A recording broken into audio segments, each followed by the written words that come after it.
হ্যাঁ, প্রকৃত অবস্থাটা আমি আসলে জানানোর চেষ্টা করলাম। প্রশাসনকে আমি বলছি বারবার, প্রশাসনের পক্ষ থেকে বিশেষ করে ডিসি মহোদয় আমাকে অনেকবারই আশ্বস্ত করেছেন তেলের কোনো সংকট নাই।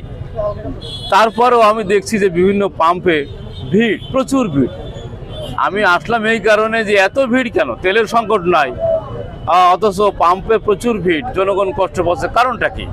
M A Kalam filling station, এখানে এসে যা ওনার সাথে কথাবার্তা বলে যা বুঝলাম আসলে তেলের সংকট আছে। তেলের সংকট আছে, আবার মানুষের প্রবণতাও যে যুদ্ধ চলছে মধ্যপ্রাচ্যে, এরকম তেলের সংকট হবে, মানুষের প্যানিকে ভুগছে।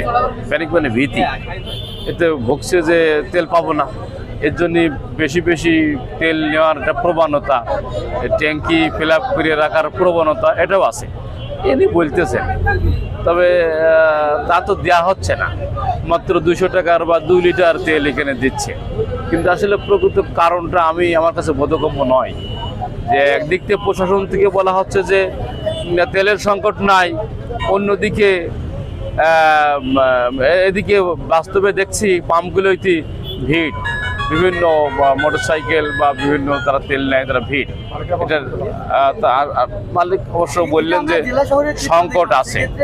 গ্রাম অঞ্চলে যারা ধান চাষাবাদের এখন একটা সিজন তারা তেল পাচ্ছে না, ধান নষ্ট হচ্ছে, এই বিষয়ে আপনার কি? এটাও সমস্যা আছে, প্রশাসন দৃষ্টি আকর্ষণ করেছে, একই কথা বলে তারা। অবশ্য একটা কথা গ্রামের ব্যবসায়ীরা বলছে যে আগে ব্যবসায়ীদের মাধ্যমে এবং ডিলারদের মাধ্যমে দুইভাবেই তেল সাপ্লাই দেওয়া হতো।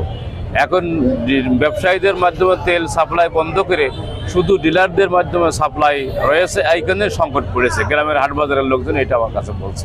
সরকারের যারা সংশ্লিষ্ট যারা আছে তাদেরকে আপনারা জানিয়েছেন কিনা? এটা জানিয়েছি, তারপর তারাও বলা যায় সংকট নাই।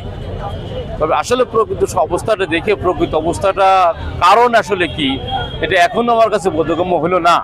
এটা আমি সংশ্লিষ্ট কর্তৃপক্ষকে এটা আমি জিজ্ঞাসাবাদ করে খোঁজখবর নেব এবং ব্যবস্থা গ্রহণ করার উদ্যোগ নেব।